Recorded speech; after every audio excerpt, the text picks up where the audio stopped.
Hello दोस्तों, आप सभी का हमारे चैनल पर बहुत बहुत स्वागत है। तो differentiation of algebraic functions part 2।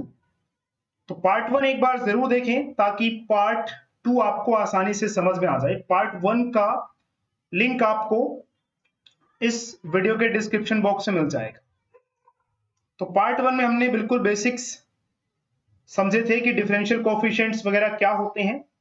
तो पार्ट 2 में हम आगे इसे कंटिन्यू करेंगे।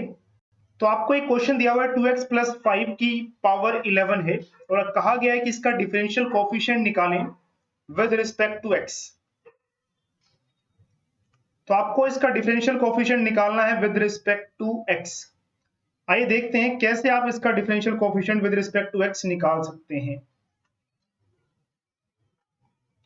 तो पेन की थिकनेस एडजस्ट कर ली गई है।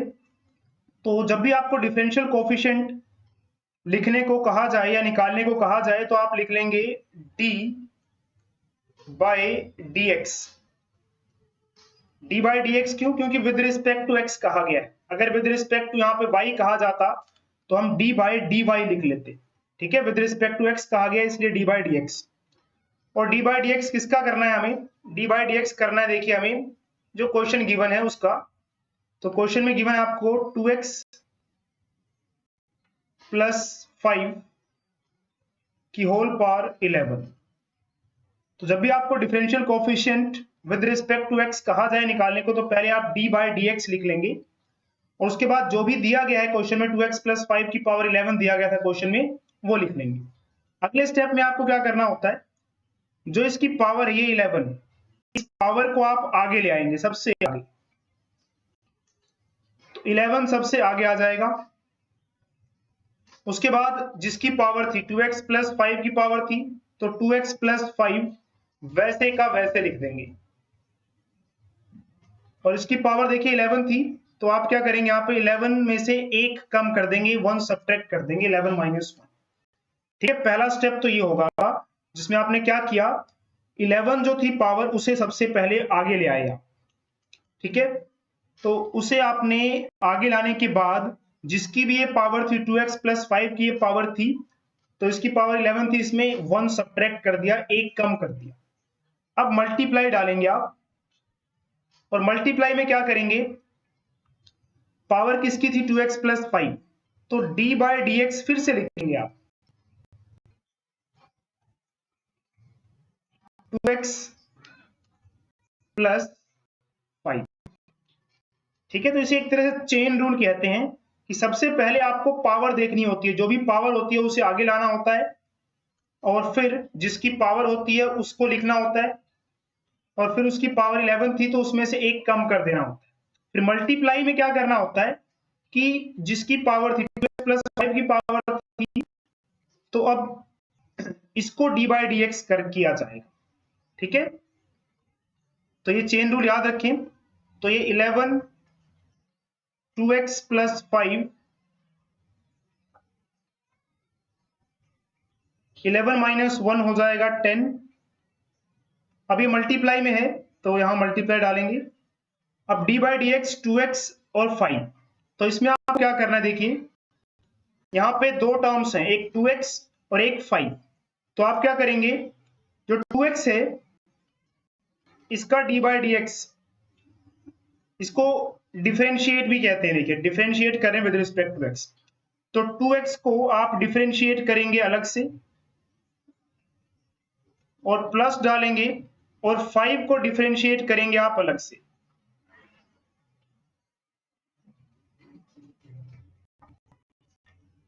इस तरह से। ठीक है, अब देखिए आगे क्या होगा, 11 2x प्लस 5 की पावर 10 एज इट इज रहेगा, मल्टीप्लाई, जब भी आप डिफरेंशिएट कर रहे हैं कोई एक कांस्टेंट नंबर जैसे कि ये 2, ये किसी वेरिएबल के साथ मल्टीप्लाई में या डिवाइड में दिख जाए तो इसको पहले बाहर निकाल लें। तो ये 2x के साथ यहाँ मल्टीप्लाई हो रखा है तो पहले इस 2 को हम बाहर निकाल लेंगे इधर साइड, तो 2 आ जाएगा बाहर। अंदर बचेगा क्या, फिर ये d और ये x, तो dx और नीचे भी क्या बचेगा, dx। उसके बाद ये प्लस डाल दिया गया। अब देखिए d5, जब भी आप डिफरेंशिएट कर रहे हैं, 5 एक कांस्टेंट नंबर है, ठीक है। जब भी आप किसी कांस्टेंट का डेरिवेटिव निकालते हैं, ठीक है, किसी कांस्टेंट को डिफरेंशिएट करते हैं तो 0 आंसर आता है। ये बात ध्यान रखें। क्यों आता है, इसको जब हम आगे और डिस्कस करेंगे, एप्लीकेशन ऑफ डिफरेंशिएशन वगैरह, वहां आपको मैं डिटेल में बताऊंगा कि 0 क्यों आया। अभी बस ये याद रखेंगे, कोई भी कांस्टेंट होगा तो उसका डेरिवेटिव आप 0 लिख देंगे। चलिए नेक्स्ट स्टेप में क्या होगा, 11 2x प्लस 5 की पावर 10 इंटू, अच्छा मल्टीप्लाई बार बार डालने की क्या जरूरत है, ब्रैकेट डाल देते हैं ना, तो हम मल्टीप्लाई बार बार नहीं डालेंगे, ब्रैकेट डाल देते हैं। ये 2, ये dx से dx कैंसिल हो जाएगा, देखिए, तो dx से dx कैंसिल हो गया, कितना बन जाएगा 1, और प्लस में 0 है, तो ये बना देखिए 11 2x प्लस 5 की पावर 10, 2 मल्टीप्लाई 1 2, और प्लस में 0 लिखने की जरूरत है नहीं। अब इस 11 और इस 2 को मल्टीप्लाई कर देंगे तो 11 2 जा 22, 2x प्लस 5 की पावर 10 एज इट इज।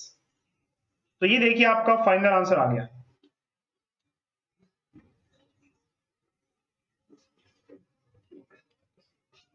तो इस तरह से देखिए ऐसे क्वेश्चंस को किया जा सकता है। तो इसमें आपने एक बात ध्यान रखनी है, वो ये कि सबसे पहले आपको जो भी पावर दी होगी उस पावर को आगे लाना है, जैसे कि हमने फर्स्ट स्टेप में किया।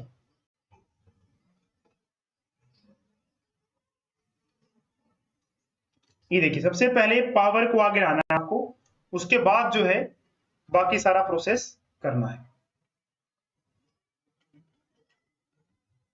चलिए एक और क्वेश्चन ट्राई करते हैं। तो एक क्वेश्चन मैं आपको अपनी तरफ से दे रहा हूं, आप खुद से ट्राई करेंगे और उसके बाद फिर इसका सॉल्यूशन देखेंगे।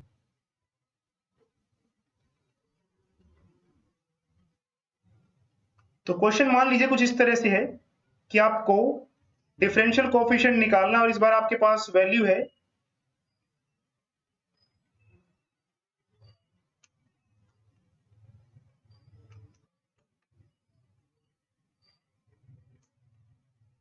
5x माइनस 9 की पावर -10। तो इसका डिफरेंशियल कोएफिशिएंट निकालना है। तो एक बार वीडियो पॉज करें, पहले खुद से ट्राई करें और उसके बाद फिर अपना आंसर मैच कर लें, आपका और हमारा आंसर मैच कर रहा है या नहीं कर रहा है। तो चलिए मैं सॉल्व कर देता हूं। तो हमें इसका डिफरेंशियल कोएफिशिएंट निकालना है, तो क्या करेंगे, हम लिखेंगे d बाई डी एक्स, और 5x माइनस 9 की पावर -10। तो ये देखिए हम इसे डिफरेंशिएट कर रहे हैं, d बाई डी एक्स मतलब differentiating with respect to x। तो कैसे करेंगे, सबसे पहले जो पावर होगी उसको देखना आप।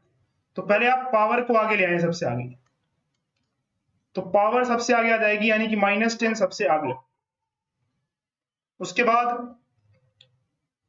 पावर किसकी थी, 5x माइनस 9, ये एज इट इज, और इसकी पावर -10 थी, इसमें आप एक काम कर देंगे, -1 कर देंगे, फिर मल्टीप्लाई लगाएंगे। अब आप फिर से डिफरेंशिएट करेंगे, किसे, जिसकी ये पावर थी। तो -10 किसकी पावर थी, 5x माइनस 9 की। तो अब हम डिफरेंशिएट करेंगे 5x माइनस 9 को विद रिस्पेक्ट टू x।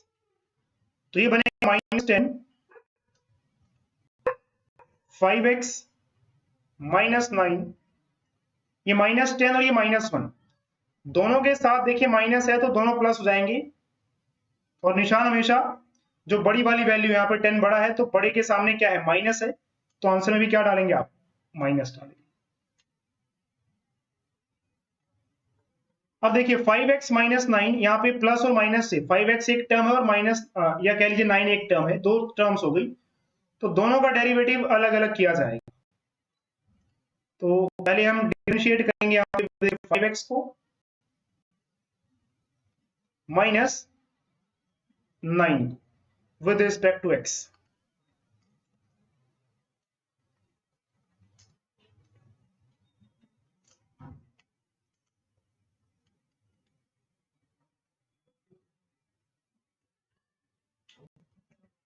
तो ये बन जाता है माइनस 10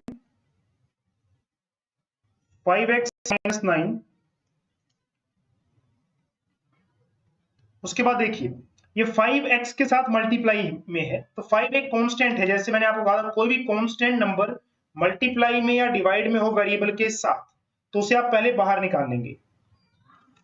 तो इस बार भी ऐसे करेंगे, पहले इस 5 को बाहर निकाल देते हैं, ये 5 बाहर आ जाएगा। तो मल्टीप्लाई डालिए, पहले 5 बाहर निकालिए, अब अंदर बचेगा ये d और ये x, तो dx, और नीचे भी क्या बचेगा, ये dx बचेगा।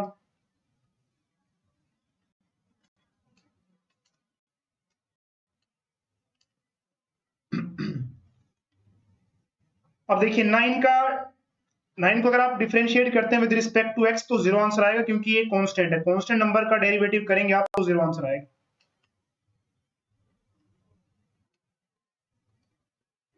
नेक्स्ट पेज पर चलते हैं। तो माइनस का 10 5x माइनस 9 माइनस 11 इंटू ये 5 देखिए एज इट इज रहेगा, ये dx और ये dx कैंसिल हो जाएंगे, तो ये 1 बन जाएगा, माइनस 0 माइनस 10 5x माइनस 9 और यहां पर माइनस 11। 5 मल्टीप्लाई 1 5 हो जाएगा, और माइनस या प्लस में 0 तो लिखने की उसकी जरूरत नहीं है। तो माइनस 10 5x माइनस 9 माइनस 11 और ये रहा 5। अब इस 5 को इस 10 से मल्टीप्लाई कर दें तो माइनस तो रहेगा ही रहेगा, 10 मल्टीप्लाई 5 कितना हो जाएगा, 50 हो जाएगा।